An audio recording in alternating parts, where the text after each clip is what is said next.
"Undress. I'll handle the rest," Mafia Boss said as she hid her pain behind wet lashes. The Harborview Diner was a relic, a metal box wedged between a bodega and a laundromat, pretending the last 40 years of Brooklyn's development had never happened. The vinyl on the booths was cracked.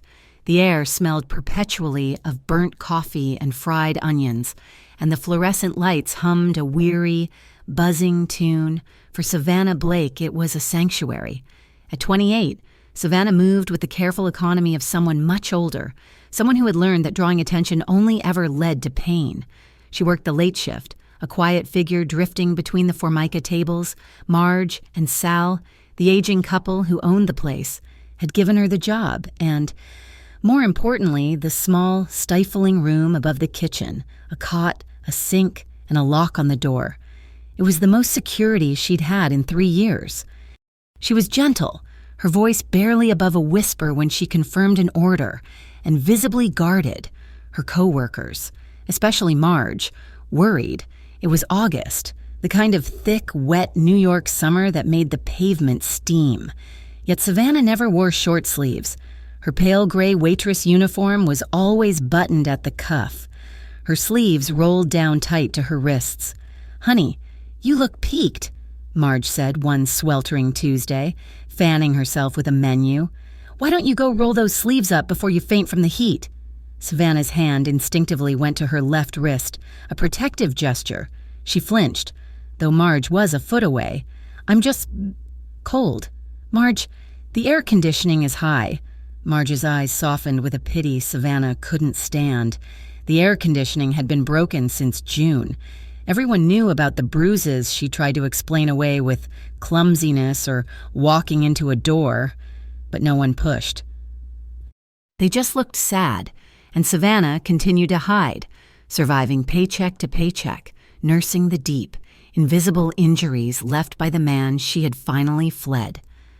The bell above the door chimed at 2 a.m, startling her.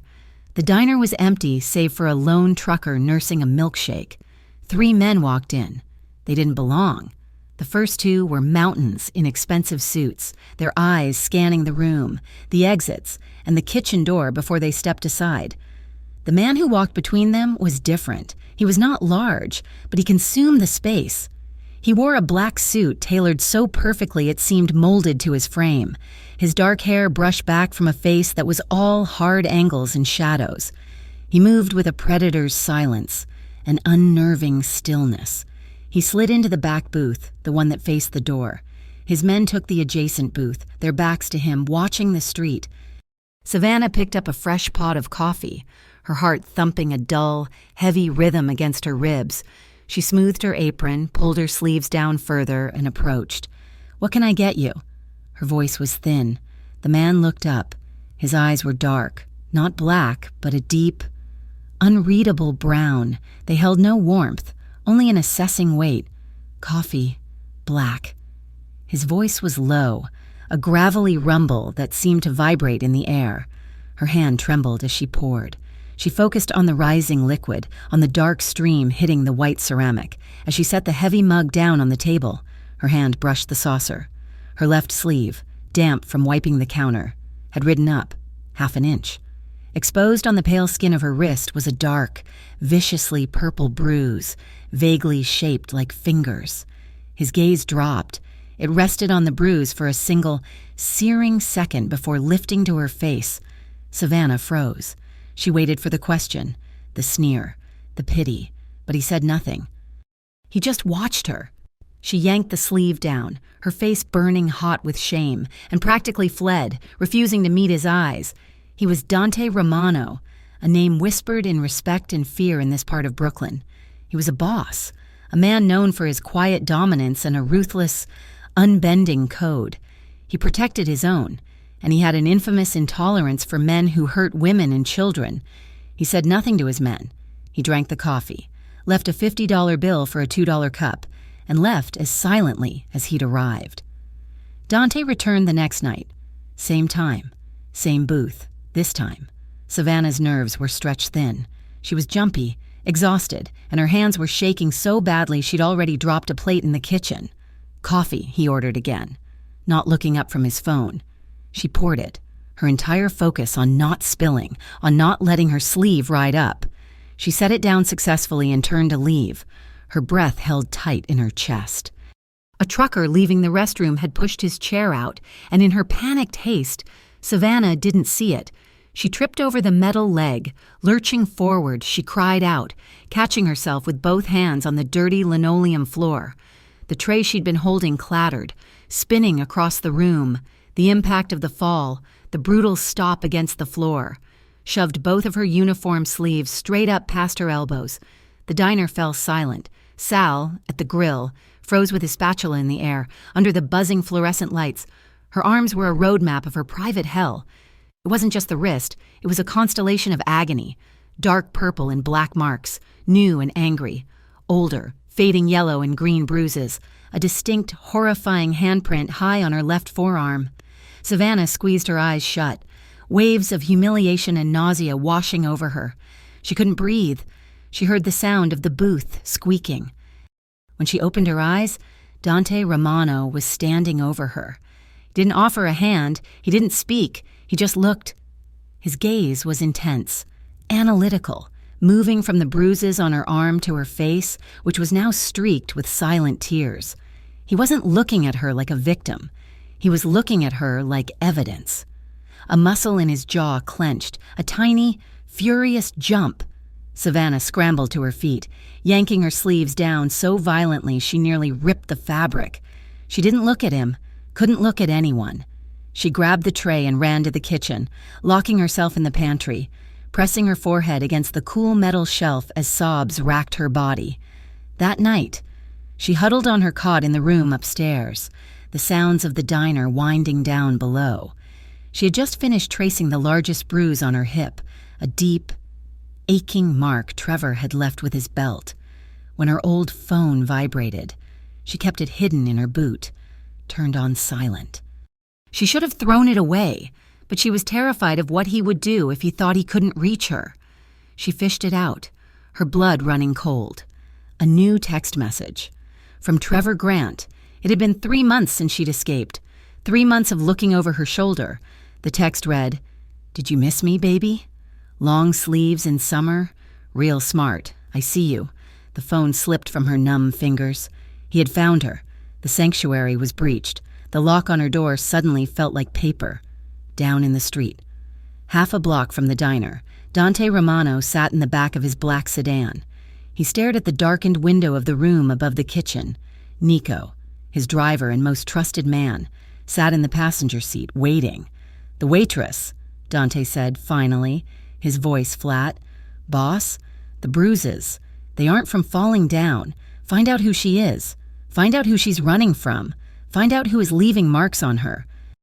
Nico nodded, understanding the cold fury simmering beneath his boss's calm. "And when we find him?" Dante turned his head, his eyes meeting Nico's in the darkness. "Just find out who—" The unspoken order hung heavy in the air. His instincts, honed by years of navigating violence and deceit, were screaming that this was something uglier than a simple fight. This was possession. This was torture. Savannah didn't sleep for 2 days. She was a ghost, jumping at every chime of the diner bell, spilling coffee. Her hands shaking so badly Marge finally sent her to the back to peel potatoes. On the 3rd night, Dante was there. He was in the back booth when she started her shift, nursing a cup of coffee he hadn't touched. He looked like he was waiting. Savannah avoided his section, her stomach twisting with a fear that was separate from Trevor. This man was different. He was quiet, but he was dangerous. She could feel it. At 10 o'clock, the diner door slammed open so hard the bell shattered. Trevor Grant stormed in. He was handsome in the way of spoiled, cruel men. His blonde hair perfectly messy, his jaw tight with rage. He smelled of stale whiskey and entitlement. "Savannah!" he roared. The 2 remaining customers froze. "Sir, you can't be in here yelling," Sal said, emerging from the kitchen with a towel. "Shut up, old man."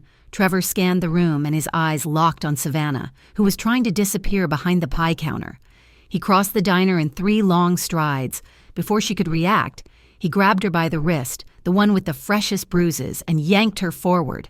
"You think you can just leave me," he hissed, his face inches from hers. "You think I wouldn't find you, working in this dump? You're pathetic." He was dragging her, pulling her toward the door.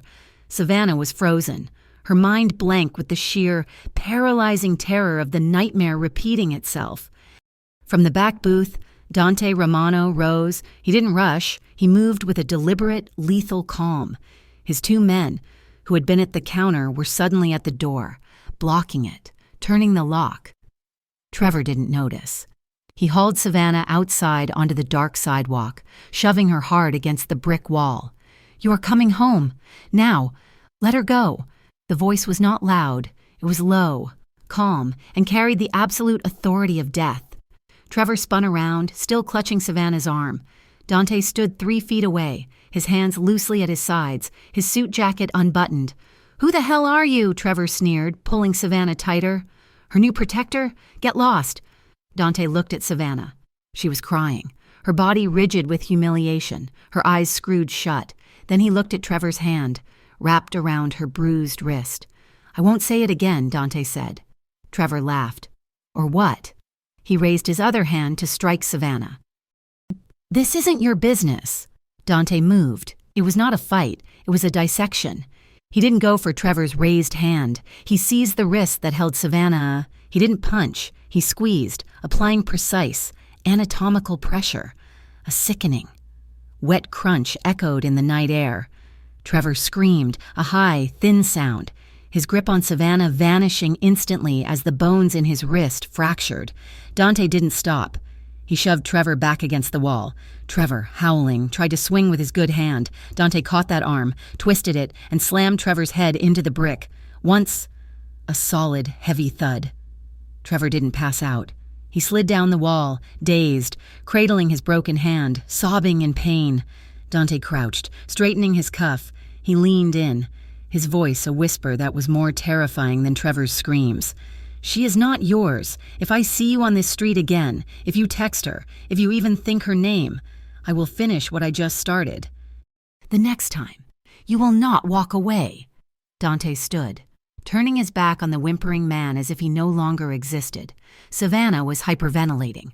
Pressed so flat against the brick she seemed to be trying to merge with it. Her entire body was shaking. Dante turned to her. The violence evaporated from his expression, replaced by that same unnerving, assessing calm. He saw the terror in her eyes, the shame, the tears. Wordlessly, he shrugged out of his $1,000 suit jacket. It was heavy wool, impossibly soft. He draped it over her shoulders. It enveloped her, heavy, warm, and smelling faintly of tobacco, cedar, and him. "Are you hurt?" he asked. His voice was gentle. She shook her head, unable to speak, clutching the lapels of his jacket. "I'll take you home. I live here," she whispered, pointing up to the dark window above the diner. "I can't, thank you." She was afraid of him, but it was a different fear. It wasn't the fear of being hit. It was the fear of what he represented, a power she could not comprehend. Dante studied her for a long moment. Her hair was a mess, stuck to her wet cheeks. He lifted his hand. Savannah flinched, a tiny, involuntary recoil that squeezed Dante's heart. He paused, holding his hand in the air for a second, showing her his palm, showing her it was not a threat. Then, moving with impossible slowness, he used the backs of his knuckles to brush a damp strand of hair from her face. His touch was feather-light, the callous skin of his fingers barely grazing her cheek. She stopped shaking. She just stared at him, breathing in his scent. She finally looked him directly in the eye. His were dark, bottomless. She didn't see pity. She saw something else. "Recognition. He won't bother you again tonight," Dante said. Marge and Sal were watching from the doorway, their faces pale. Dante gave them a short nod, a silent assurance. He took Savannah's arm, not her wrist, but her elbow, gently, and walked her back to the diner's entrance. His men were dealing with Trevor, hauling him from the ground and shoving him toward a dark alley. At the threshold, Dante stopped. He leaned in close, so close she could feel the heat radiating from his body. His voice was a vibration against her ear. meant only for her. If you ever want someone to take care of him, I'm very good at making problems disappear. He didn't wait for an answer. He released her elbow, turned, and walked back into the night. The black sedan pulled up, he got in, and the car glided away. Savannah stood in the doorway, swallowed by a jacket that held the warmth of a man she'd never met. And for the first time in 3 months, she wasn't shaking from fear. She was shaking from something else entirely. The shame came first, hot and suffocating, worse than the fear. In the days that followed the incident on the sidewalk, Savannah Blake felt the air in the Harborview diner change. Marge and Sal were painfully kind, their eyes brimming with a pity that made Savannah's skin crawl. They didn't ask what happened, they didn't ask who the man in the expensive suit was. They just gave her lighter duties and spoke in hushed, gentle tones, as if she were a wounded bird that might shatter at a normal volume. She had washed Dante Romano's suit jacket by hand in her tiny sink, folded it with obsessive care, and given it to Sal to return, should the man ever come back. But Dante didn't come back. The first 2 days of his absence, she breathed a shallow sigh of relief. He was a complication she couldn't afford, a man who moved in a world of casual violence that she recognized, only in a different form. Trevor was chaos and rage. Dante was ice and control. She wasn't sure which was more terrifying. By the 3rd day, the relief curdled. The fear of Trevor, absolute and primal, returned. Dante's presence had been a strange, heavy blanket. His absence left her exposed. She started sensing the car. It was never the same one. Sometimes it was a black town car, parked 2 blocks down. Sometimes it was a nondescript gray sedan, visible across the street, half hidden by a delivery truck. They were just shadows, ghosts in her peripheral vision. She would see one when she took the trash to the alley or catch a glimpse of a reflective windshield when she wiped down the front windows at dawn. She wasn't being hunted. She was being observed.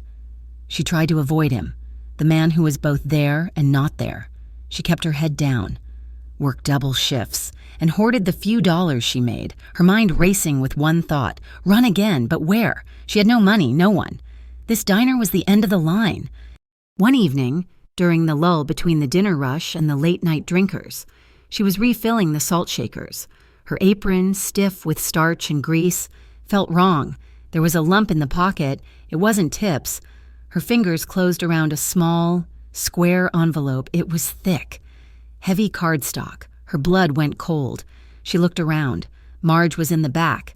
Sal was on the phone. The diner was empty. Had one of the men in the suit slipped it in? When? She hid in the pantry, her back pressed against the metal shelving, and tore it open with trembling fingers. It was not a letter. It was photographs. 3 of them, grainy, clearly taken with a long lens. The first was Trevor, sitting in a rented-looking blue sedan, parked across the street from the diner, staring at the front door. The second was Trevor again, half a block behind her as she walked to the bodega for Marge 2 days ago. The third was a chilling close-up of his face, illuminated by his phone, looking up at her window above the diner. He was furious. Under the photos was a single, folded note. The handwriting was clean, strong, and masculine. He's watching you. Now I'm watching him. Panic, sharp and acidic, clawed its way up her throat. It wasn't relief. It was confirmation. He was here. He hadn't left. He was circling. The bruises from Dante's man hadn't scared him off. They had just enraged him. And Dante knew. He hadn't made Trevor disappear as he'd offered. He had just watched. The bell on the diner door chimed. Savannah jumped so hard she knocked a can of tomatoes to the floor. It was just a regular customer. She shoved the photos back into her apron, her heart hammering a painful, erratic rhythm against her ribs. She worked the rest of the night in a fog of sheer terror. Every customer was a threat. Every shadow a prelude to an attack. At 2 a.m, Sal and Marge went home. They offered to wait for her to close, their eyes worried, but she refused, ashamed of her fear, ashamed to be a burden. She needed the last hour of cleanup wages. Lock the back door and the deadbolt, Savannah. Sal instructed, his voice firm. "I will," she promised. She cleaned the grill, mopped the sticky floors, and wiped the counters. Her body moving on autopilot. Her mind was screaming. He's watching. He's outside. The last task was the trash, the back alley. She stood by the back door, her hand on the deadbolt. Just do it, fast. She unlocked it, her hands slick with sweat. She grabbed the heavy black bags, pushed the door open, and stepped into the humid alley. It was empty. Just the stench of garbage and the distant sound of a siren. She threw the bags into the dumpster and practically ran back inside, slamming the heavy metal door. She fumbled with the deadbolt, her fingers shaking. She turned around, leaning against the door, her eyes closed, breathing hard. "You always were a shitty lock-checker, baby." Her eyes snapped open. Trevor was standing by the industrial sinks, leaning against the steel counter as if he owned the place. He was not the disheveled, drunken mess from the other night. He was clean, cold, and his eyes were glittering with a terrifying, sober rage. His left wrist was in a clean white cast. "You thought that was it?" he whispered, pushing off the counter. "You think you can humiliate me? Have your new Guinea boyfriend break my arm and just walk away?" Savannah was paralyzed. She couldn't scream. Her breath was trapped in her lungs. "No, no," he cooed, stalking toward her. "That's not how this works. You're mine. Savannah, you belong to me." He crossed the kitchen in 2 strides and grabbed her by the hair. Yanking her head back, she cried out, a small, choked sound. "You like him," he hissed, his face inches from hers. He smelled like mint and malice. "You like your big, quiet man? Did you tell him about us? Did you tell him all the ways you begged me?" He slammed her against the walk-in cooler. The impact knocked the wind out of her. His good hand, his right. Fumbled in his jacket pocket and pulled out a small, steel utility knife. He clicked the blade out. "He broke my wrist," Trevor whispered, his voice shaking with psychotic fury. He pressed the flat of the cold blade to her cheek. "So I'm going to break your face. I'm going to carve you up so pretty that not even a freak like him will want you." Savannah's world narrowed to the sharp, silver edge and the madness in his eyes. She was going to die here, in this kitchen, smelling of onions and fear. The back door burst open. It didn't swing. It was kicked open, the metal groaning as the frame splintered. Dante Romano filled the doorway. He was flanked by the 2 men from the diner, Nico and another man she didn't know. They were not in suits. They were in dark, functional clothes. They moved like shadows. Trevor froze, his eyes wide with shock, but he didn't let go.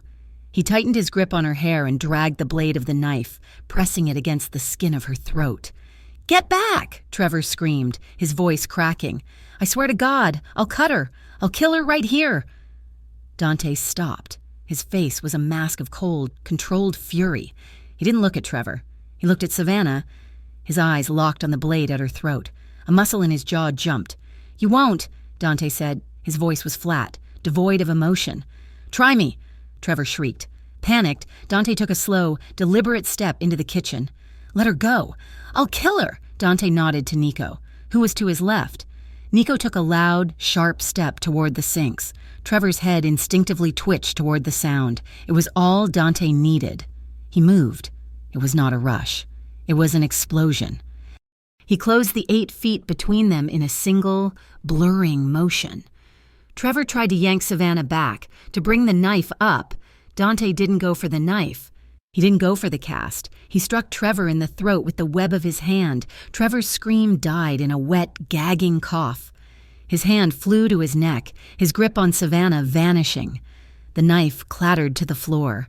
As Trevor gasped, Dante grabbed the front of his shirt, hauled him upright, and delivered a single, brutal headbutt. The sound was a sickening, wet crack as cartilage and bone gave way. Trevor's nose disintegrated. Trevor collapsed, unconscious before he hit the greasy linoleum.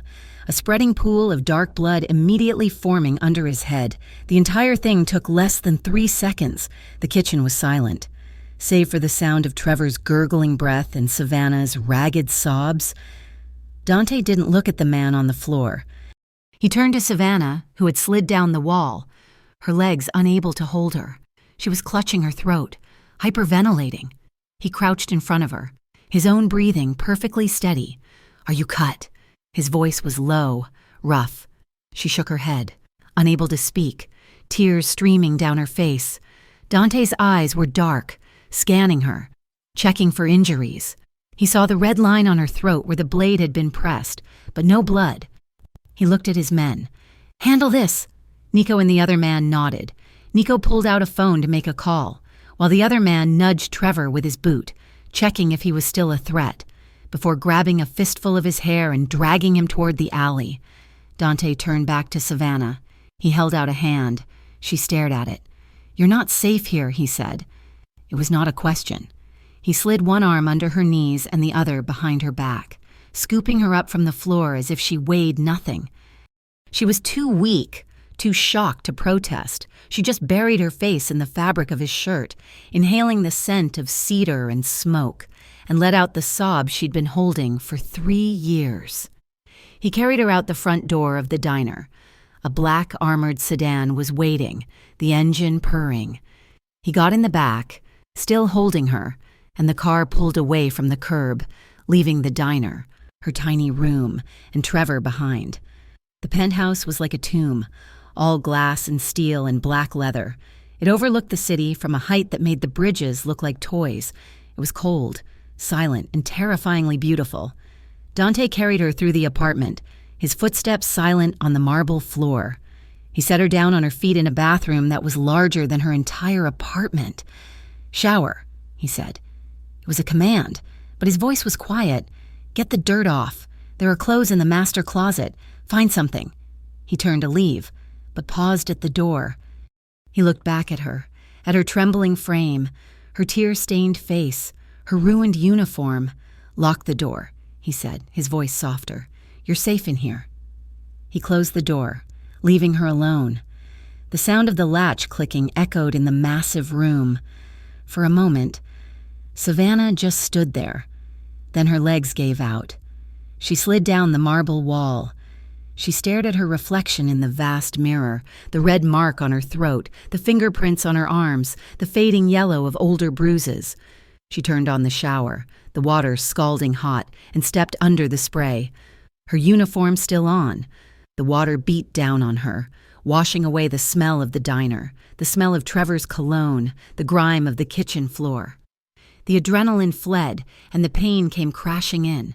The new bruises Trevor had left on her arms and hips from the struggle, the ache in her scalp, the raw terror. She sank to the floor of the shower, her back against the cool marble, and she broke. She wept.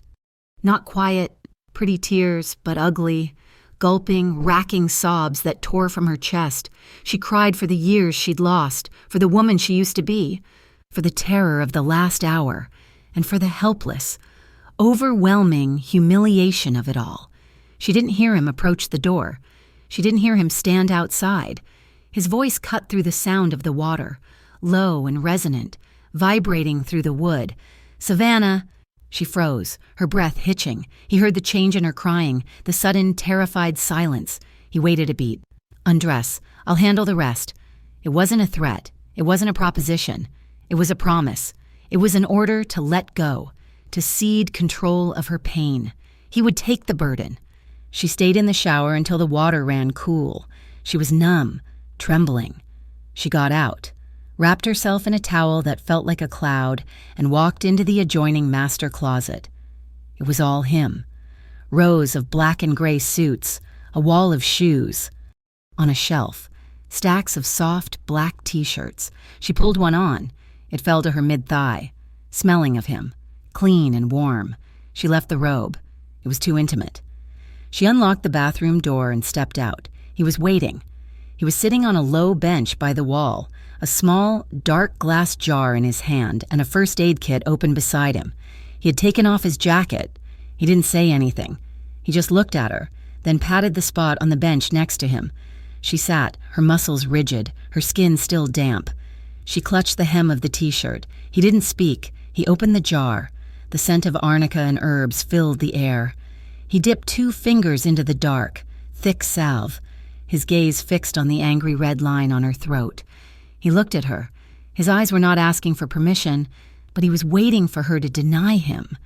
She swallowed and gave a tiny, almost imperceptible nod.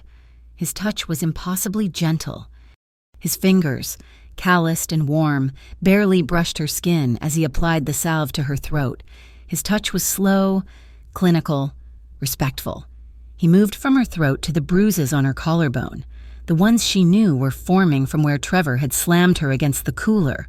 He was silent. His jaw was tight. His focus absolute.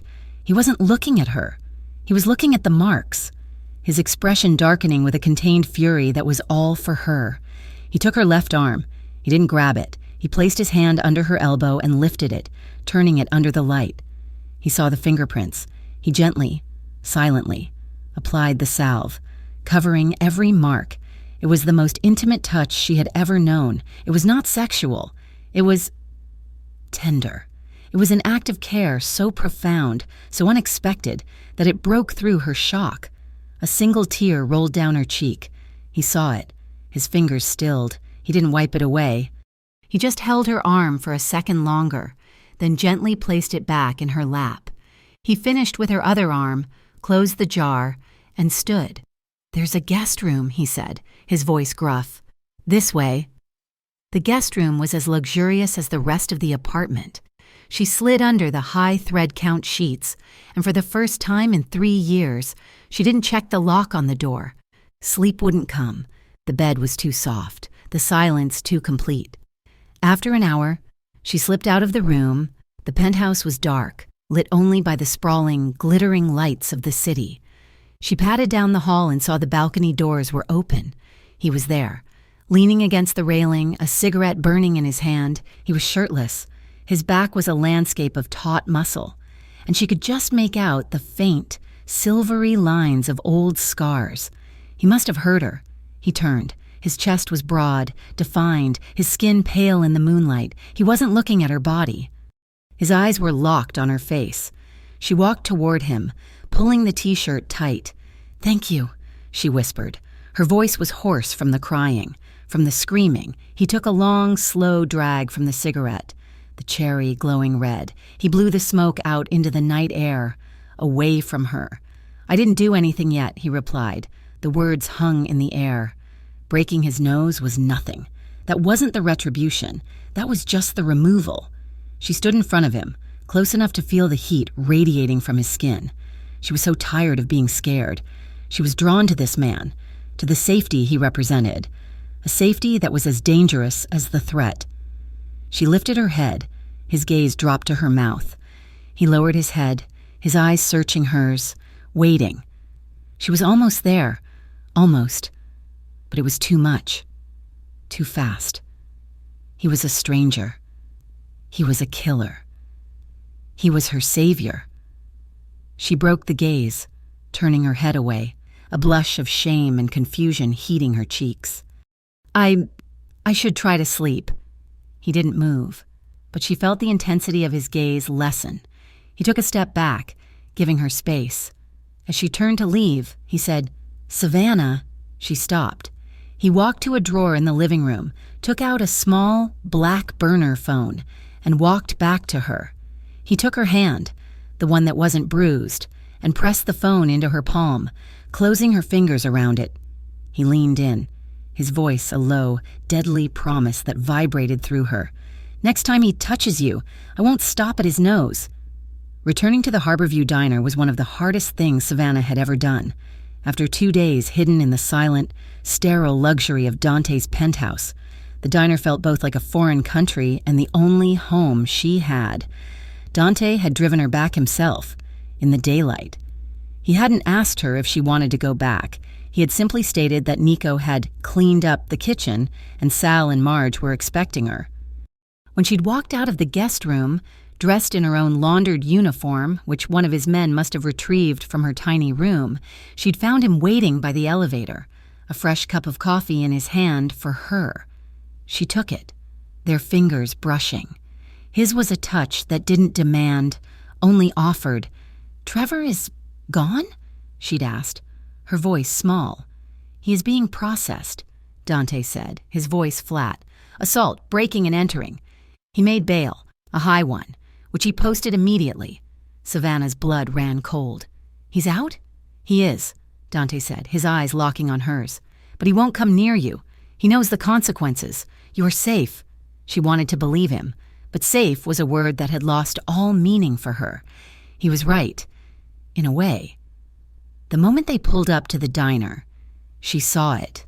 A clean, dark gray sedan was parked across the street. A man she recognized from the penthouse was in the driver's seat, reading a newspaper. He saw Dante's car, nodded once, and looked away. Protection. Marge and Sal enveloped her in hugs that felt suffocatingly tight.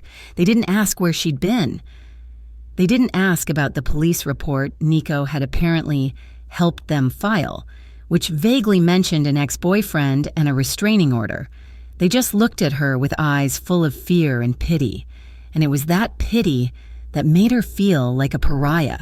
She was marked, not just by the bruises, which were fading thanks to Dante's salve, but by the violence she attracted. The diner regulars noticed the car. They noticed the new, silent man who came in for coffee every hour, sat at the counter, watched the door, and left a $20 bill. Rumors started to spread. "That's the girl who's in with the Romanos now. Heard her ex nearly killed her. Heard she had him beaten half to death. She's his. Now, that's what they say." Savannah heard the whispers. She saw the way the other waitresses gave her a wide berth, their curiosity warring with their fear. She was no longer just Savannah, the quiet girl. She was a problem, a piece of property, a danger. She was Dante Romano's interest. She hated it. She hated the feeling of being a burden, a walking liability. The burner phone Dante had given her sat heavy in her apron pocket. She hadn't used it, but she touched it constantly, a strange, cold talisman. A week passed. The men outside were a constant, silent presence. She was safe, physically. But her anxiety was a living thing, coiling in her gut. Then, Trevor acted. He didn't come near her. He knew better. Instead, he came for Marge. Marge was walking to the bank to deposit the diner's meager weekly earnings when a man, not Trevor, but someone who looked just as entitled and cruel, snatched her purse. He didn't just run. He shoved her. Hard. Marge, at 68, fell, her hip cracking against the pavement. She came back to the diner in a cab, crying, her hand shaking, her hip already blooming with a dark bruise. "He didn't even take the money," Marge sobbed, Sal holding her. He just said, "Tell your little pet to watch her back," and threw the bag in the gutter. Savannah felt the blood drain from her face. It was a message. Trevor wouldn't touch her, but he would shatter everything around her. He would poison her sanctuary, hurt the only people who had ever been kind to her, just to prove he still had power. That was the moment Savannah broke. She untied her apron, her hands shaking so badly she could barely undo the knot. "I'm sorry," she whispered, her voice thick with self-loathing. "Marge, Sal, I'm so sorry." "Honey, no, it's not your fault," Marge cried, reaching for her. But Savannah was already backing away, shaking her head. "Yes, it is. It's all my fault. I brought this here. I put you in danger." "Savannah, don't be foolish," Sal said, his voice gruff with worry. "Where will you go?" "I don't know, but I won't. I can't be the reason you get hurt." She ran. She ran out the front door, past the startled glares of the customers, past the man in the gray sedan who immediately spoke into his cuff. She ran to her tiny room above the kitchen, grabbed her single, threadbare bag, and was halfway down the alley stairs when a black sedan glided to a stop, blocking her path. Dante got out. He wasn't angry. He looked patient. "Running won't solve the problem," he said. "I'm not running from him," she choked out, tears of frustration and rage spilling over. "I'm running to protect them. He hurt Marge, because of me. I am a disease. Don't you understand? Everything I touch, I ruin." He stood there, a bulwark of calm in her storm. "You didn't hurt her. He did, and you are not a disease. I can't go back.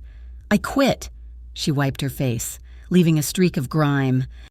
"I won't be the reason they get hurt again." Dante considered her for a long moment, his dark eyes unreadable. "Fine. You quit." She stared at him, bewildered. But you still need to eat. You still need a place to sleep, and I still need to know you're safe. He opened the back door of the car. Get in. We'll find a new arrangement. She hesitated, her bag clutched to her chest. I'm not asking, Savannah, he said, his voice quiet, but leaving no room for argument. She got in the car. The new arrangement was a small, quiet cafe in a part of Brooklyn she didn't recognize. It was called Il Giardino.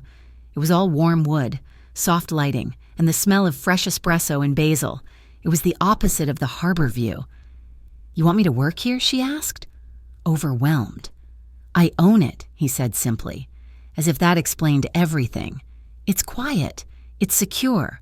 My office is upstairs. No one will bother you here. I can't just... Take a job, Dante. I don't want a handout. I don't want to be... kept... The word tasted like ash. He turned, facing her in the quiet cafe, the morning sun streaming through the windows. Good. I don't keep people. I protect them. He nodded to an older woman behind the counter who was watching them with warm, curious eyes. That's Elena. She's the manager. She needs a bookkeeper and someone who can help her with inventory. You'll work in the back office. You will earn a salary. You will pay for your own apartment, which Nico will find for you today, a secure one. He was building a fortress around her, brick by brick. She looked at her hands, raw from the diner's industrial soap. I agree, she said, her voice stronger than she expected. On one condition, his eyebrow raised. I earn it, for real. I will work, and I will pay you back. For the apartment, for all of it. A ghost of a smile touched his lips, so brief she almost missed it. Agreed. 2 weeks passed. Savannah had a new life, a small, clean apartment on the 3rd floor of a secure building with a doorman who was, she was certain, one of Dante's men. She worked in the back office of Il Giardino, her old community college accounting classes coming back to her. She was safe. She was earning her keep. She was healing. She saw Dante almost every day. He would come down from his office for a coffee, his eyes finding her in the back. He never lingered, never forced a conversation. He just checked in. His presence was a quiet hum in the background of her new life. One Thursday night, she was closing out the books when he appeared in the office doorway. Elena's gone, he said. You should be, too.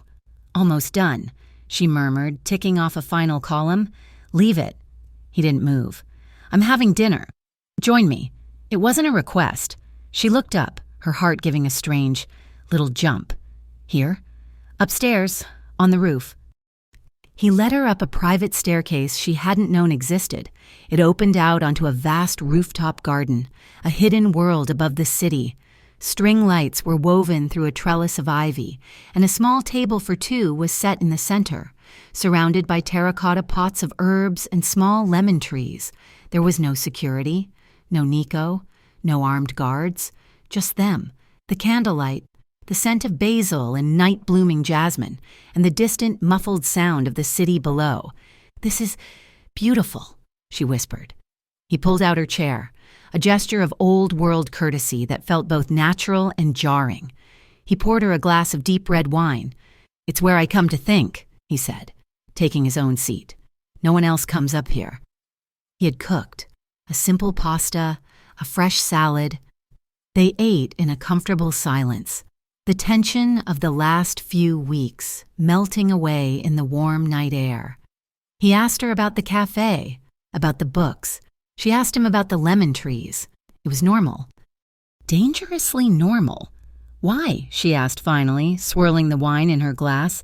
Why do all this? The apartment, the job, me. Dante set his fork down. He looked at her, his gaze direct, stripping away her defenses. Because I know what men like Trevor Grant are, he said, his voice low. They're cowards. They feed on fear, and they don't stop, not unless someone stronger makes them. You think you're stronger? I know I am. The certainty in his voice should have scared her. It didn't. He wasn't always like that, Savannah found herself saying, the words tumbling out before she could stop them. The wine, the safety of the garden, the look in his eyes. It was all prying her open. Dante just waited, his hands resting on the table, listening. I grew up in foster care, bounced around. You learn not to get attached to anyone. You learn to be invisible. She stared into her glass. Trevor. He was the first man who ever saw me. He was charming. He bought me flowers. He said I was the only good, pure thing in his life. He was my first love. She spat the word out. It was so fast. The control. First, it was what I wore. Then who I talked to. Then, he didn't like me working. He wanted me home, waiting. And I let him. Because I thought it was love. I thought that's what love was. This all-consuming, jealous thing. She looked up, her eyes bright with unshed tears. By the time the hitting started, I was so trapped. He'd broken me down so much. I thought I deserved it. I thought I'd provoked him, that I was the problem. I was the one who was broken. She took a shaky breath. I was so stupid. I blamed myself for so long, for staying, for letting him. She stopped, horrified at how much she had revealed. She waited for him to judge her, to pity her, to call her weak. Dante was silent for a long time. He watched her, his expression a mask of controlled, dark emotion. When he finally spoke, his voice was a raw, gravelly whisper. You never deserved to bleed for his weakness. The words hit her like a physical blow. Not pity, not judgment, just absolute, ironclad validation. He reached across the table, not for her hand, but for her glass. He refilled it. He was weak. You were just trying to survive. There is no shame in that. A tear she hadn't known was coming slid down her cheek. He didn't wipe it away. He let her have the dignity of her own grief. They sat in silence for a while. The mood had shifted. The air was charged, humming with an intimacy that was more potent than any touch. It's getting cold, he said finally, standing. She stood with him. They were only a foot apart, surrounded by the soft lights. Dante, she whispered. Savannah, he replied. And then she was moving, or he was. She wasn't sure. She was in his space, her hands on the hard plane of his chest, her head tilted back. She saw the question in his eyes, the dark fire, and she answered it by rising on her toes. Their first kiss was not gentle. It was a collision. It was desperate and hungry and full of all the words they hadn't said. His mouth was firm, hot, tasting of wine and a possessiveness that made her knees weak. He responded instantly, his hands coming up to grip her waist, pulling her flush against him. He wasn't gentle. He was grounding her, holding her as if she might fly apart. He backed her against the brick wall of the stairwell, his body pressing her into the rough surface. One of his hands moved to her jaw, tilting her head, his thumb tracing the line of her cheekbone. His mouth left hers, trailing a line of fire down her jaw, to the sensitive skin of her neck. He breathed against her, a hot, ragged sound. She could feel the hard, controlled power in him, the strength he was holding back.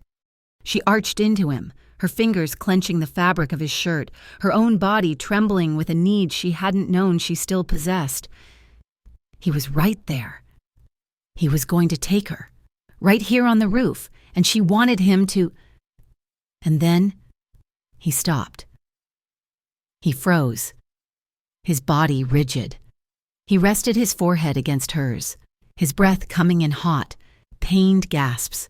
Not like this, he ground out, his voice thick. He pulled back just enough to look at her, his hand still gripping her waist. Not when you're still shaking. She looked at him, dazed, her lips swollen, her body aching. She was shaking. Her entire frame was vibrating with adrenaline and a desire so potent it terrified her. But he was wrong. She put her hand on his chest, right over his heart, which was hammering as hard as her own. I'm not shaking because I'm scared, she whispered. His eyes searched hers, and a deep, profound understanding passed between them. He closed his eyes for a brief second, a man exerting a will of iron. He kissed her again, but this time, it was different. It was slow. It was deep. It was a promise. He poured all his control, all his respect, all his dark, protective tenderness into it. He kissed her until her trembling subsided, replacing it with a solid, simmering heat. When he finally pulled away, they were both breathing heavily.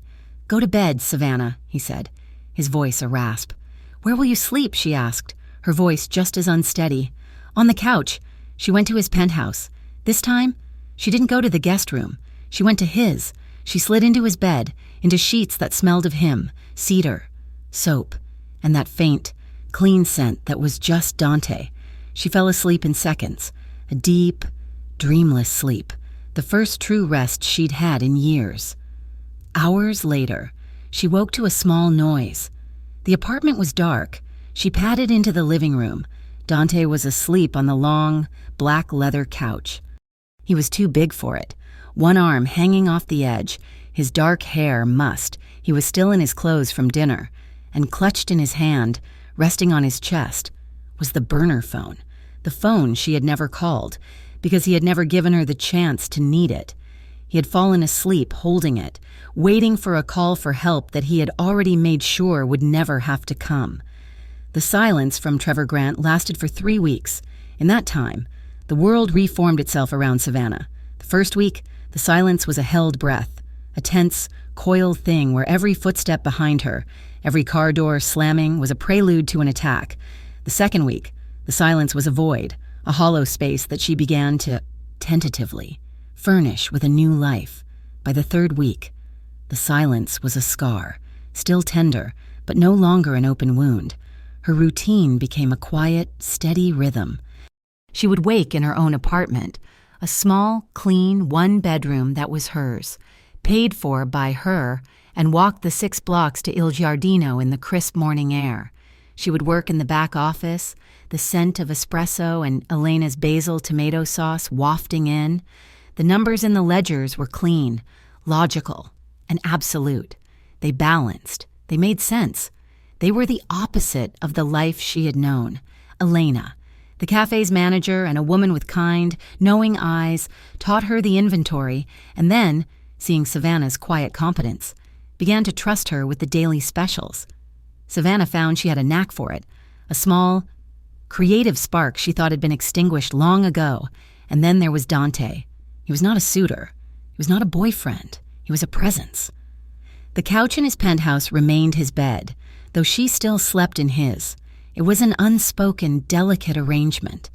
She would wake in his sheets, shower in his bathroom, and be gone before he returned from his late-night business. But their soft, romantic moments were not in the night.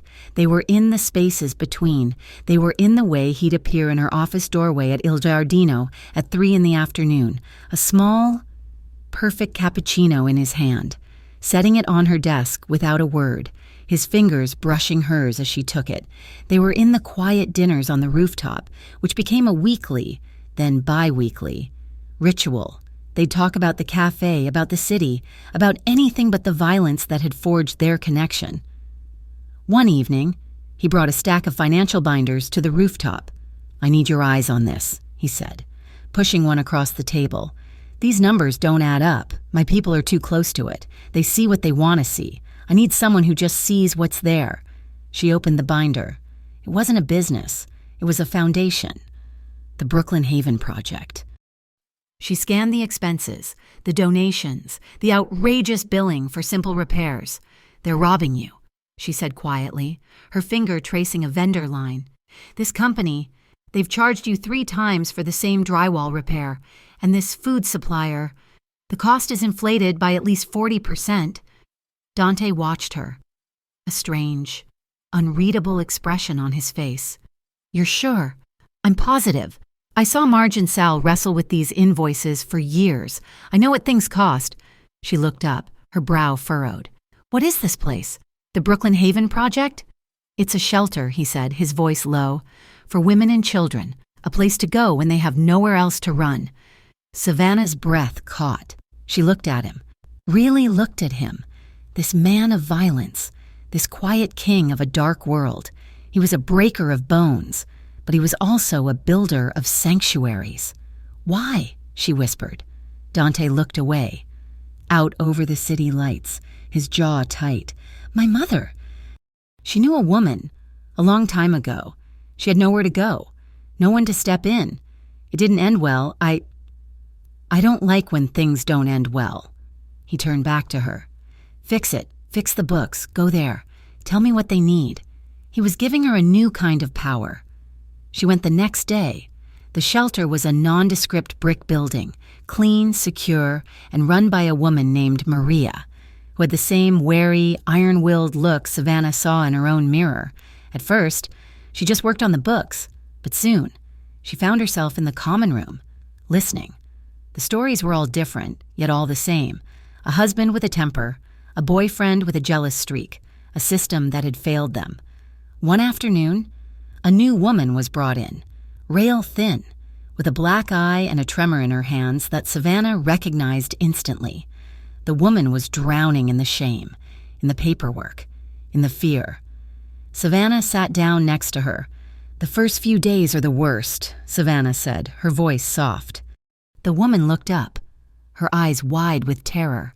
You're going to feel like it was your fault, Savannah continued, her own hands steady in her lap. You're going to think of 100 things you could have done differently, 100 ways you could have just been better. So he wouldn't. You'll think you're stupid for leaving, and you'll be terrified you'll be stupid enough to go back. And your body will ache for a while, but one morning you'll wake up, and the first thing you'll feel isn't fear, and that's when you'll know. You didn't just survive. You're starting to live. The room had gone quiet. Maria was standing in the doorway, her arms crossed, a small, profound smile on her face. The other women were watching, nodding. Savannah had not just been speaking to the new arrival. She had been speaking to herself. Her confidence, so long shattered, began to knit itself back together. It was not the bright, naive confidence of her youth. It was something stronger. It was forged, tempered by fire and pain. She was no longer a victim, she was a survivor. And she was, for the first time in her life, not alone. Dante's enemies, however, saw this transformation not as strength, but as a fatal flaw. He's going soft. The whisper started in the social clubs, in the back rooms, in the places Dante's name was usually spoken with fear. He's spending his days at a cafe, his nights with a waitress. He let Trevor Grant live. He broke his nose. Sure, but the man still breathes. This girl, she's got him on a leash. The whispers reached Vincent Merlot, the head of a rival family, a man who had long coveted Dante's territory and respected his cold-blooded efficiency. Merlot saw an opportunity.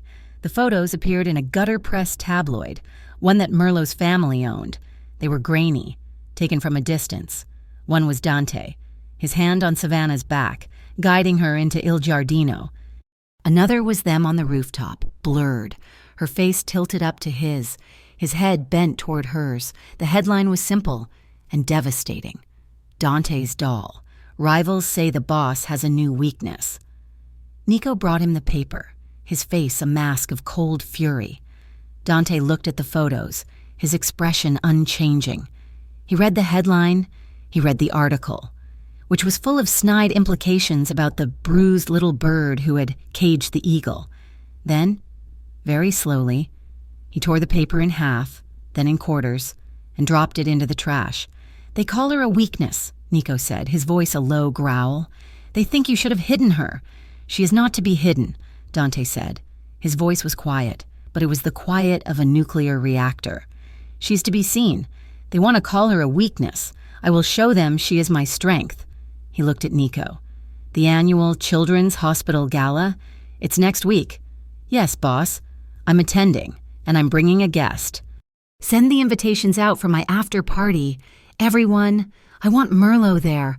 I want all of them there. Let them see her. Let them see me. When he told Savannah, she panicked. A gala?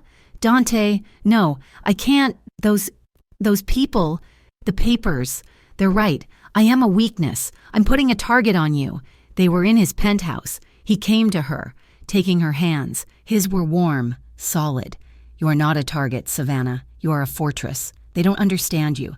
They don't understand me. They think love is a weakness. They think compassion is a flaw. I am going to show them they are wrong. I will not hide you. Ever." He had a dress delivered. It was a deep, midnight blue velvet, simple, elegant, and impossibly expensive. There was a box with a diamond necklace, not flashy, just a simple, perfect line of light. She put it all on, her hands trembling, but for a different reason. She was not the girl from the diner. She was not the girl cowering in the shower. She looked at the woman in the mirror. Her bruises were gone. Her eyes were clear. She realized, beautiful. Dante was waiting by the elevator in a black tuxedo. He looked like a god of the underworld, all perfect, lethal angles and dark, controlled power. His eyes swept over her. He didn't smile. He just absorbed her. "Savannah," he breathed. He didn't offer his arm. He offered his hand. She took it. Their fingers laced together. The gala was a sea of false smiles, whispered introductions, and the clinking of champagne glasses. Every eye was on them, on her. Dante never left her side. His hand was a permanent, warm brand on the small of her back. He introduced her, his voice clear and proud, to everyone, to the mayor, to the chief of police, and most importantly, to Vincent Merlot. Merlot was all teeth and cologne, his eyes sliding over Savannah in a way that made her skin crawl. "Dante," Merlot smiled, "I see the rumors were true. You found a hobby." Dante's smile didn't reach his eyes.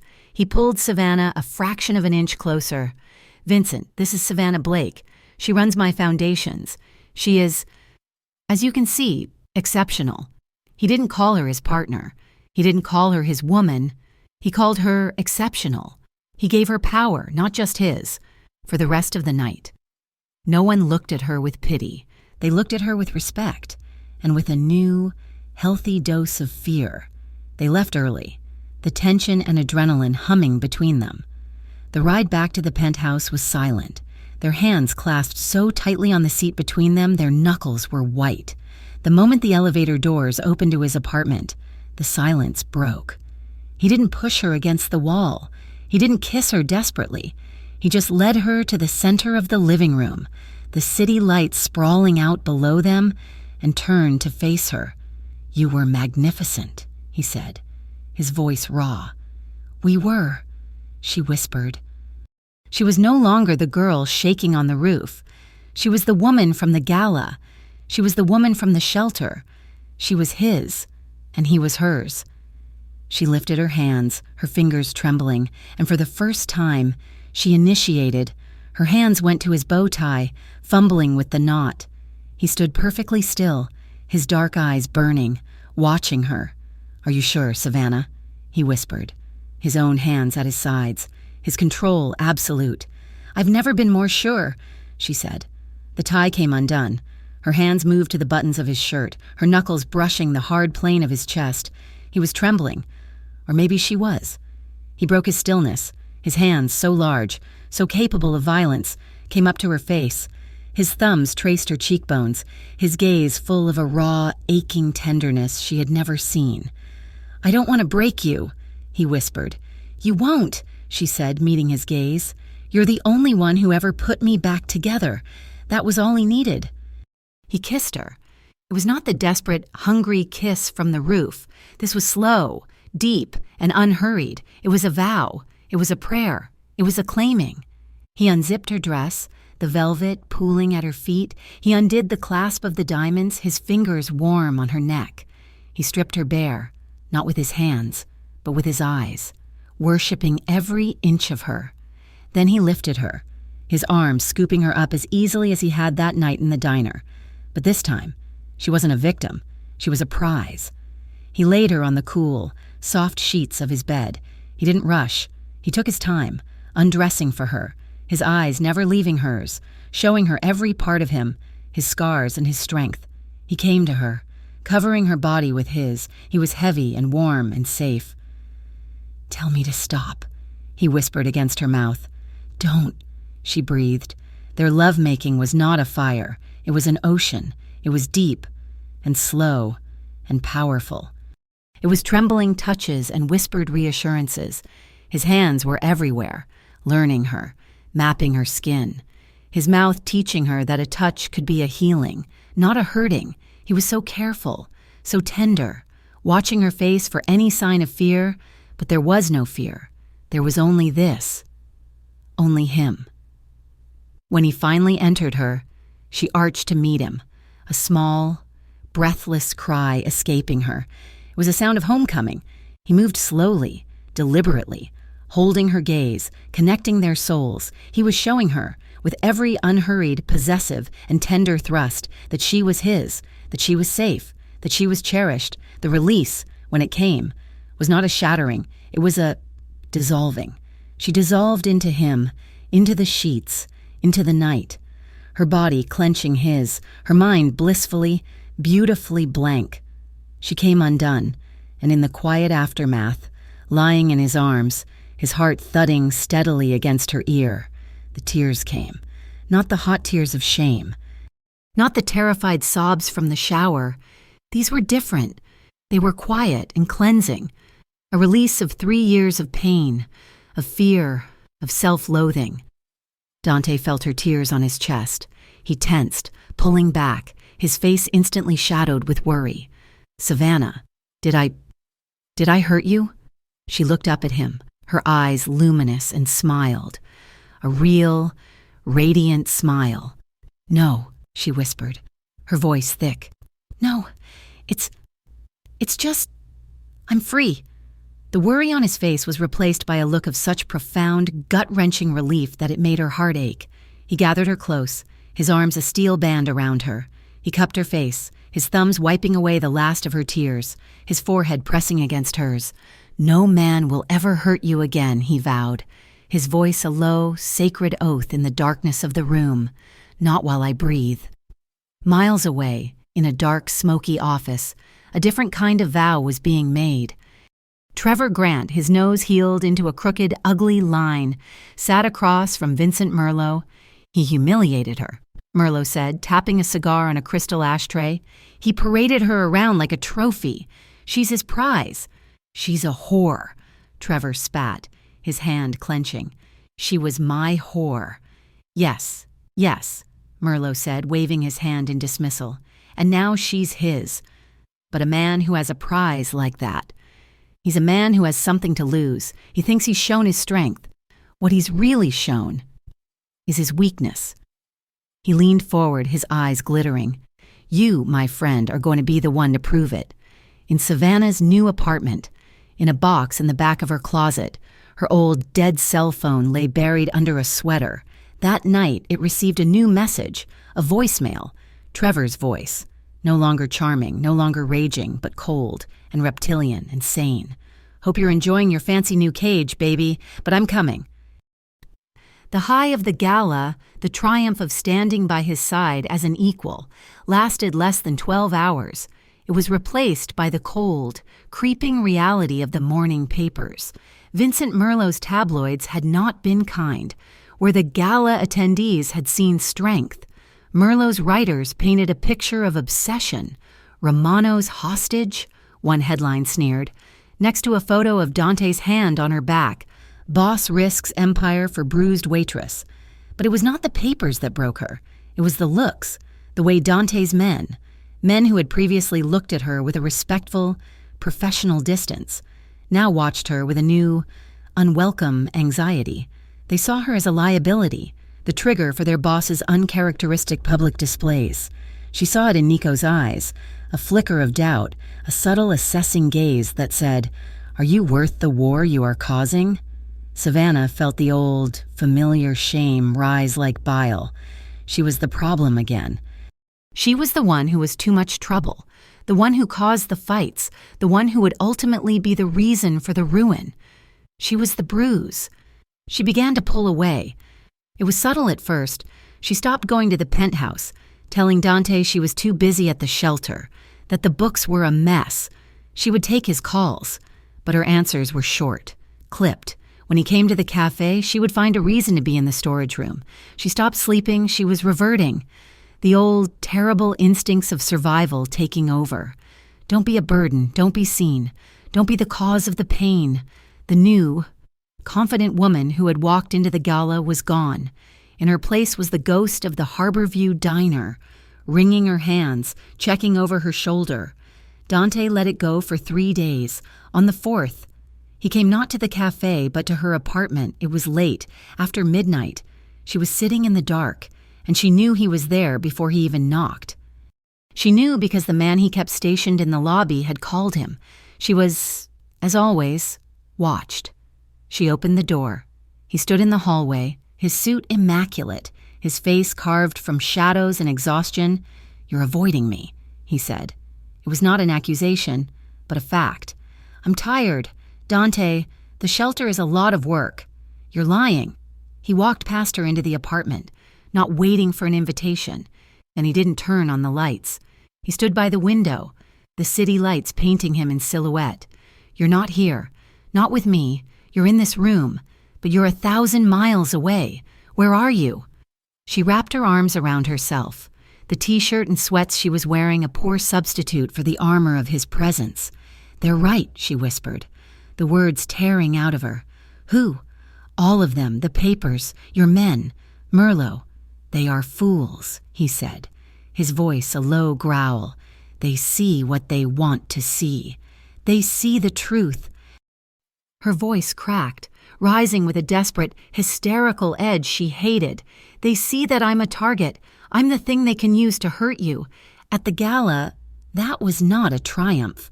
Dante, that was a declaration. You painted a bullseye on my back, and you put your own chest right behind it." He turned, his face unreadable in the dark. "I will not hide you, Savannah. I will not treat you like a dirty secret. You're not a weakness." "Yes, I am. I am a weakness. I am the bruise you can't cover." The words hung in the air, awful and true. She saw his shoulders tense, a flicker of pain crossing his features before he locked it down. "You're wrong," he said, his voice dangerously soft. "Am I?" She was crying now, hot, angry tears. "Before me, Merlot was just a nuisance. Now he has a weapon. He has me, Trevor. He's still out there. You are fighting a war on 2 fronts, and I'm the one who brought it to you. I'm just trouble. I'm the girl who gets hurt, and you're the man who has to clean up the mess. You're better off without me." He crossed the room in 2 strides. He didn't grab her. He didn't touch her. He just loomed, his presence a vortex of controlled fury and something else, a desperate, aching pain. "Do not," he whispered, his voice shaking with a raw emotion she had never heard, "ever say that. Do you think you are the only one who bleeds? Do you think I am made of stone? You are the first good thing, the first real thing. This world has not poisoned. You are not a weakness. You are the only part of me that is not at war." He reached out, his hand hovering, wanting to touch her, but he didn't. He was waiting for her to close the distance. She couldn't. She was too broken. She was too convinced of her own toxicity. She stepped back, a physical rejection that was as loud as a gunshot. His hand dropped. The pain in his eyes was visceral. He looked, for a single second, not like a mafia boss, but like the man she'd seen sleeping with a burner phone on his chest. "I have to go," he said, his voice flat. All emotion gone, replaced by the mask. "Merlot made a move, an associate of mine. I have to handle it." He turned and walked out. He didn't slam the door. He just left. And in that, he proved her point. He was leaving her, safe in her guarded apartment, to go fight a battle for her. She was a liability to be managed, a prize to be protected. She stood in the dark for an hour. Her mind was made up. She had been selfish, basking in his protection, in his tenderness. She had let herself believe she could have a life. But she couldn't. Not if it cost him his... She grabbed nothing. Not her purse, not her phone. She put on the old, worn boots she'd arrived in. She left the watch he'd given her, a simple, elegant timepiece, for the cafe, on the kitchen counter. She thought, for a moment, about the GPS he'd said it had, a precaution. She was leaving that, too. She would not be tracked. She found a notepad from the cafe in her bag. She ripped off a sheet and scribbled 2 sentences. I'm not running from you. I'm protecting you." She left it on the counter, next to the watch. She slipped out of the apartment. She walked past the doorman, her head down, praying he wouldn't stop her. He didn't. He just nodded, assuming she was one of Dante's people, free to come and go. She took a cab. She didn't go to the shelter. She didn't go to the train station. She went back to the beginning, back to the Harborview Diner. It was closed, dark, but the alley door. The lock Sal never fixed properly. She still had her old key for the room upstairs. She slipped into the alley, her heart hammering. The door to the stairwell was still there. Her key still worked. She climbed the creaking, greasy stairs. The room was exactly as she'd left it, cold, empty. It smelled of stale onions and dust. She didn't turn on the light. She just huddled on the cot, pulling her knees to her chest, making herself small. She was invisible again. She was safe. She was protecting him. She closed her eyes, tears of relief and utter desolation streaming down her face. She was so focused on the sound of her own misery. She didn't hear the footsteps in the alley until they were on the stairs. She bolted up, her heart stopping. The footsteps were heavy, 2 of them. The door to her room splintered open, kicked off its hinges. Trevor Grant stood in the doorway, a twisted, triumphant smile on his ruined, crooked-nosed face. "Hello, baby," he sneered. "Did you really think your cage was any safer than mine? You were right about one thing. He's better off without you." He stepped aside. Vincent Merlot entered the room, dabbing a handkerchief at his nose in disgust at the smell. "A predictable creature of habit," Merlot said, his voice bored. "Get her." "Let's go. We're burning daylight." Trevor lunged, grabbing her arm. She screamed. Dante returned to the penthouse at 4 a.m, his suit jacket slung over one shoulder, his tie gone. The meeting with his associate, a man Merlot's people had beaten as a message, had been long. He was bone-weary. The apartment was empty. He'd expected it. He went to her apartment. The doorman confirmed she hadn't left. He let himself in. The silence was absolute, and then he saw it. The note. The watch. A cold, hollowing dread he had never known punched the air from his lungs. "I'm not running from you. I'm protecting you." "Foolish girl," he whispered, his hand crushing the note. He grabbed the watch. He called Nico. "She's gone. She left the tracker. Find her. Use everything. Credit cards, traffic cams. Find her." He was already moving, his mind racing. Where? The shelter, the cafe. No, she wouldn't endanger them. Where? He thought of her past, her story. "I grew up in foster care." You learn to be invisible. She wasn't running to somewhere. She was running away, back to the only place she knew. "The diner," he said, already in his car. "Get a team to the Harborview Diner. Now." He beat them there. He found the alley. He found the splintered door. He took the stairs 2 at a time, his gun in his hand. The room was empty.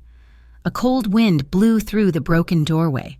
He knelt, his heart a stone in his chest, and then he saw it, on the dusty floor, by the cot, a small, simple silver bracelet, one he had given her after the gala, a just because gift. She must have been wearing it, forgotten. It must have been ripped from her wrist in the struggle. And next to it, 2 dark, glistening drops of blood. His blood. It went from ice to fire. The rage that filled him was so pure, so absolute. It was almost silent. It was a white-hot, annihilating calm. He walked out of the room, pulling out his phone. He didn't call Nico. He called his underboss. "Sal, it's time. I want a war. I want Merlot's head. I want all of his businesses, all of his men, all of his safe houses. Burn them all to the ground. I want nothing left but ash.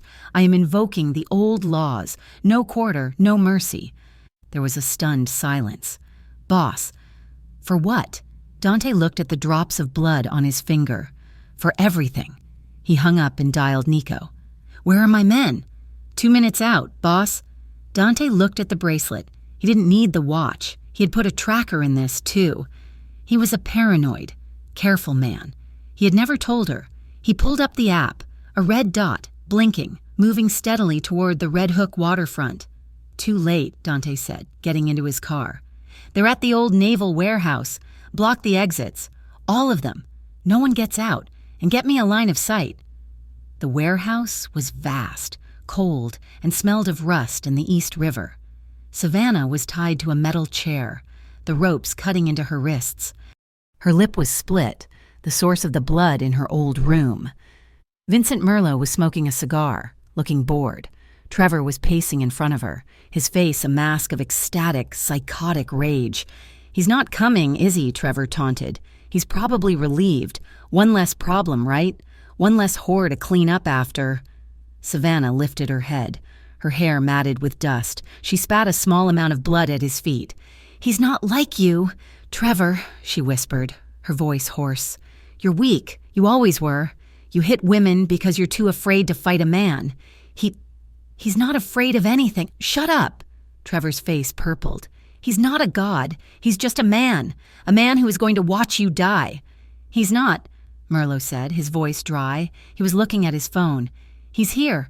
My men at the perimeter are no longer reporting in." Trevor's face went pale. "He'll come for you, Trevor," Savannah said, a strange, fierce calm settling over her. "And he will end you." "Shut up!" Trevor screamed, genuinely terrified now. He raised his good hand, his right arm, to backhand her, to silence her. "I'll show you who's weak." A single, sharp crack echoed through the warehouse. It was not a thunderous boom, but the high-velocity snap of a sniper rifle.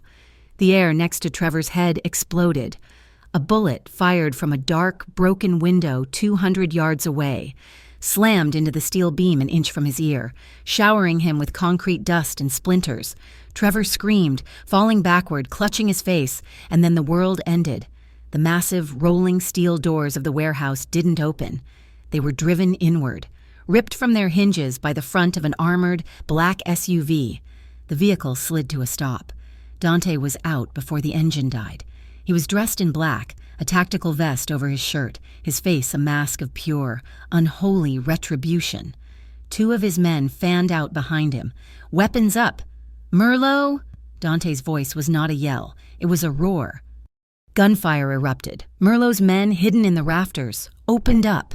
Dante's men returned fire, providing cover. Vincent Merlo was not a fighter. He was a snake. He was already slipping out a side door. "Nico!" Dante yelled, not taking his eyes off Trevor. "On him, boss!" Nico's voice came from the darkness, and two more men appeared, chasing Merlo down. Dante advanced. He moved like the angel of death, unhurried, his gun steady. Trevor scrambled to his feet. He grabbed Savannah, yanking her up by the ropes, using her body as a shield. He pressed a knife to her throat. "Stop!" Trevor shrieked. "Stop, or I'll kill her. I'll do it this time." Dante stopped. He was 20 yards away. He looked at Trevor. He looked at Savannah. He saw the terror in her eyes, but underneath it, he saw her trust. He saw her defiance. "You won't," Dante said. He lowered his gun. "Dante, no!" Savannah screamed. Dante fired, a single shot from his hip. No aiming, no hesitation. Pure, violent instinct. The bullet struck Trevor's shoulder, the one holding the knife. The arm exploded in a spray of blood. The knife clattered to the floor.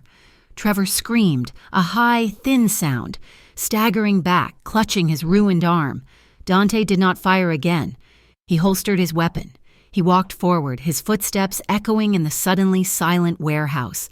He walked past Trevor, who was sobbing on the floor, and went directly to Savannah. He pulled his own knife from his boot and, with two swift motions, sliced the ropes on her wrists and ankles. She was free, but her legs gave out. She collapsed. Dante caught her. He went to his knees, gathering her up, pulling her into his lap, his arms wrapping around her so tightly she could barely breathe. He buried his face in her hair, his entire body shaking. Trevor was trying to crawl away. Dante didn't look. He didn't care. He just held her, his knuckles bloody, his suit covered in dust and glass. He held her as she began to sob, the broken, terrified, unhuman sounds of trauma finally escaping. "I've got you," he whispered, his voice thick, rocking her. "Shh, I've got you. You're safe. I've got you," Nico returned, dragging a handcuffed and furious Vincent Merlo. "Boss," Nico said, his voice grim. Dante didn't look up. He just kissed the top of Savannah's head. "Take him. Take them all. Get the car." The first thing she registered was the smell: antiseptic, bleach, and a faint, stale odor of old coffee. The second was the sound, a steady, rhythmic, electronic beep. Savannah's eyes fluttered open. The light was a dull, grayish white, filtering through a window. The room was sterile, pale green. A hospital. Her body ached. A dull, thrumming pain that seemed to radiate from her bones. She turned her head, wincing at the pull in her neck, and she saw him. Dante Romano was asleep in the hard, plastic visitor's chair pulled tight against her bedside. He was a ruin. It was the only word she could think of. The man who was always immaculate, his suits perfect, his control absolute, was a wreck.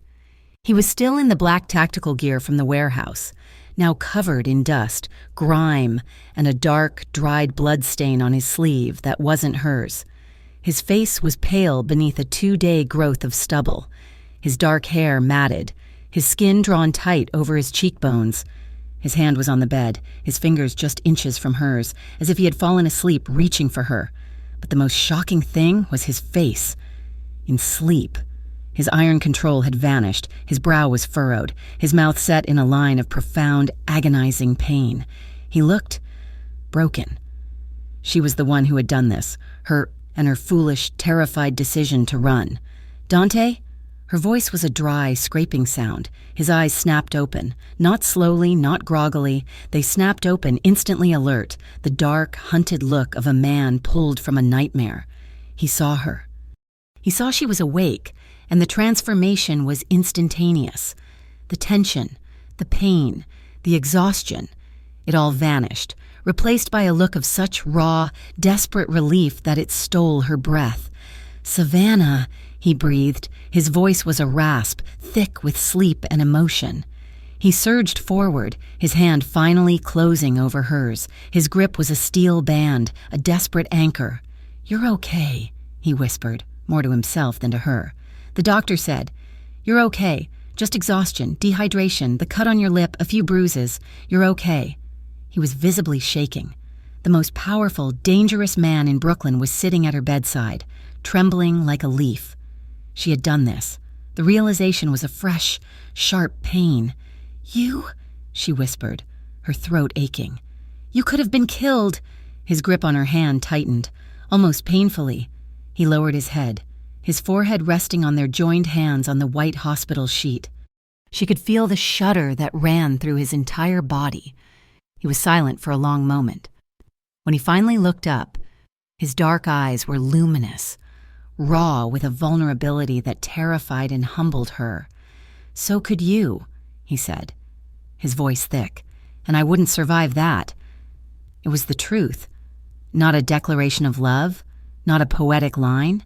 It was a simple, brutal statement of fact. Her death would be his, and in that moment, all her guilt, all her fear, all her misplaced sense of being a burden, evaporated. They were not a boss and a victim. They were not a protector and his charge. They were two equally broken halves of the same whole. The weeks that followed were a quiet, strange blur. Dante's promise, "I didn't do anything yet," was fulfilled, but not in the way Savannah had imagined. There were no more wars. There were no bloody street battles.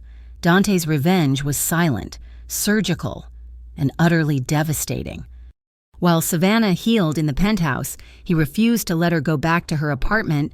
Dante dismantled Vincent Merlot's entire organization. He did it not with bullets, but with information. He became a ghost, spending his nights in his office, his phone to his ear, his voice a low, commanding murmur. He orchestrated a series of anonymous tips, delivered with digital precision, to every federal agency that would listen. He exposed Merlot's money laundering through shell corporations, his payoffs to city officials, his trafficking routes at the docks. He leaked wiretaps, ones he had apparently had for years, waiting, that implicated Merlot in everything from extortion to a decade-old unsolved murder. He bled his rival dry, quietly, systematically, turning Merlot's own empire against him. The FBI, thrilled with the cooperation of a high-level informant who didn't exist, seized Merlot's assets, his men, finding their pay cut off and warrants on their heads, scattered like rats. Vincent Merlo was arrested, not by a rival Don, but by a team of federal agents, his face on the news a mask of pale, bewildered fury. He was finished. Trevor Grant was even simpler. He was in a hospital jail ward, his shoulder pinned back together, his broken body a testament to Dante's fury. The wiretap from the warehouse, Nico had been recording the entire encounter, was a full confession. Kidnapping, assault with a deadly weapon, terroristic threats, his high-priced lawyer, the one his wealthy father had hired, took one listen to the recording and his client's subsequent terrified confession and immediately advised him to plead guilty. He was denied bail. His life was over, set to be spent in a cage, exactly as he had tried to keep Savannah. "You'll be asked to give a statement," Dante told her one evening. They were in his living room. He was sitting on the floor, his back against the couch, while she sat above him, her fingers idly carding through his hair. It had become their new normal, his silent, constant, physical proximity. "To testify?" she asked, her stomach tightening. "To give a victim's impact statement," he clarified, his voice quiet. He tilted his head back, looking up at her. "But you don't have to. He's gone. He will never, ever see the outside of a prison again. This is your choice. You don't have to relive a single second of it unless you want to, unless it helps you." She looked at this powerful man who had given her back her life and was now giving her back her voice. I'll think about it," she whispered, and that, the ability to think about it, was the greatest gift of all. But freedom from a cage did not mean freedom from the prison of her own mind. The nightmares came. She would wake up, her throat raw from a scream that was trapped in her chest, the smell of rust and the river in her nose, the phantom feel of a knife at her throat. She would flinch when Dante entered the room too quietly. A glass dropping in the kitchen would send her diving for cover, her heart hammering. And through it all, Dante was a rock. He was silent. He was patient. He was unmovable. When she woke from a nightmare, he was just there. He would sit on the edge of the bed, not touching her, not smothering her, and just wait. He would wait for her breathing to slow. He would wait for her to see that she was in the penthouse, that she was safe. Only then would he offer his hand. He never got impatient. He never told her to get over it. He never told her she was fine. He just sat with her in the darkness, a silent, steady anchor, until she found her way back to the present. After 3 weeks of this, he came home one afternoon and dropped a set of keys on the counter. "Pack a bag," he said. "What? Where are we going?" "Upstate. I have a cabin. It's quiet." The cabin was a modern marvel of glass and cedar, built into the side of a mountain, overlooking a lake so still it looked like a sheet of dark glass. It was 3 hours from the city and 1,000,000 miles from the world they lived in. There was no one for miles, no guards, no drivers, no city noise. Just the wind in the pines and the cry of a distant hawk. It was the first time in her entire life that Savannah felt completely, totally, and absolutely safe. The silence wasn't empty, it was full. They spent their days walking in the woods, not talking, just breathing the cold, clean air. They spent their evenings in front of a massive fieldstone fireplace, reading, the only sound the crackle of the wood and the turning of a page. He was different here. The lines of tension around his eyes, the ones that had been permanently etched there, began to fade. He smiled. Real, small smiles that crinkled the corners of his eyes. He cooked for her. Simple, hearty meals. He slept. For the first time, she saw him truly, deeply sleep, his body not coiled for a fight, but fully at rest. He slept with her, not with her. He slept in the same bed. After the first night, when she had woken from a small, whimpering dream, he had simply said, "Move over," and had gotten into the massive bed, staying on his side, his back to her, but his presence was there, solid, real. She'd fallen asleep in seconds. A week passed in this quiet, healing paradise. One night, a snowstorm blew in, blanketing the world in white, muffling the silence even further. They were on the thick rug in front of the fire, A bottle of red wine opened between them. Dante was reading a thick novel. His glasses, a small secret vulnerability she adored, perched on his nose. Savannah watched him. She watched the firelight play over the hard lines of his face, the face she had once thought was terrifying, and now saw only as safety, as home. She thought of the woman from the diner, the girl with the bruises and the wet lashes. She thought of the woman in the shower, the woman on the roof. She thought of the woman in the hospital, and the woman who had nightmares.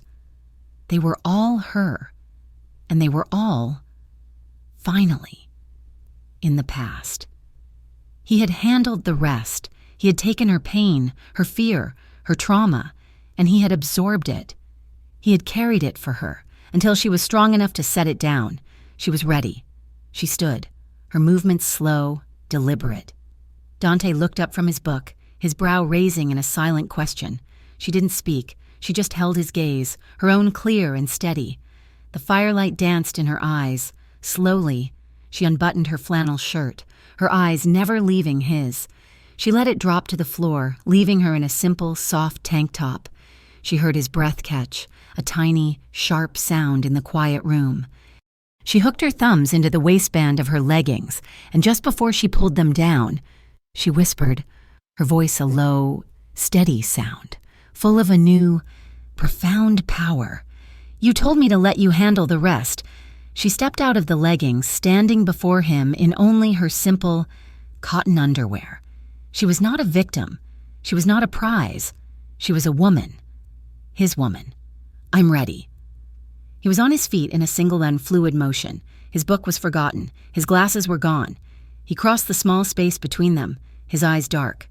Not with the predatory fire of the past, but with a deep, reverent awe. He didn't touch her. He waited. She was the one who reached for him. Her hands came up, not to his chest, but to his face. She cupped his jaw, his stubble rough against her palms. "I'm not scared," she whispered. "Not of the past, not of the dark, not of you." He closed his eyes, his entire body shuddering, and leaned his face into her touch, a gesture of such complete, raw surrender it made her heart swell. "Savannah," he breathed. "This time," she said, her voice firm. "We're equals." She pulled his face down to hers and kissed him. It was a new beginning. It was not healing. It was healed. There was no memory of Trevor, no fear, no ghosts. It was just Dante, just her. He lifted her, not in a desperate rush, but in a slow, reverent act, and carried her to the bed, the one they had shared but never truly shared. He laid her down, the cold sheets a shock against her warm skin, and he took his time, his gaze a physical touch, a worship. He undressed for her, his eyes locked on hers, and when he came to her, it was not a man taking, but a man giving, a man offering his soul. They made love as the snow fell outside, the world reduced to the firelight, the sound of their breathing, and the steady, unbreakable rhythm of two hearts that had, against all odds, found their beat in each other. It was slow. It was deep. It was a promise made and kept, a future built in the ruins of a broken past. There was no fear. There was no past. There was only this. The spring sun was bright, Mo, streaming through the front windows of Il Giardino, illuminating the swirling dust motes. The cafe was buzzing, a full house for the lunch rush, the air thick with the smell of espresso, fresh bread, and Elena's famous basil.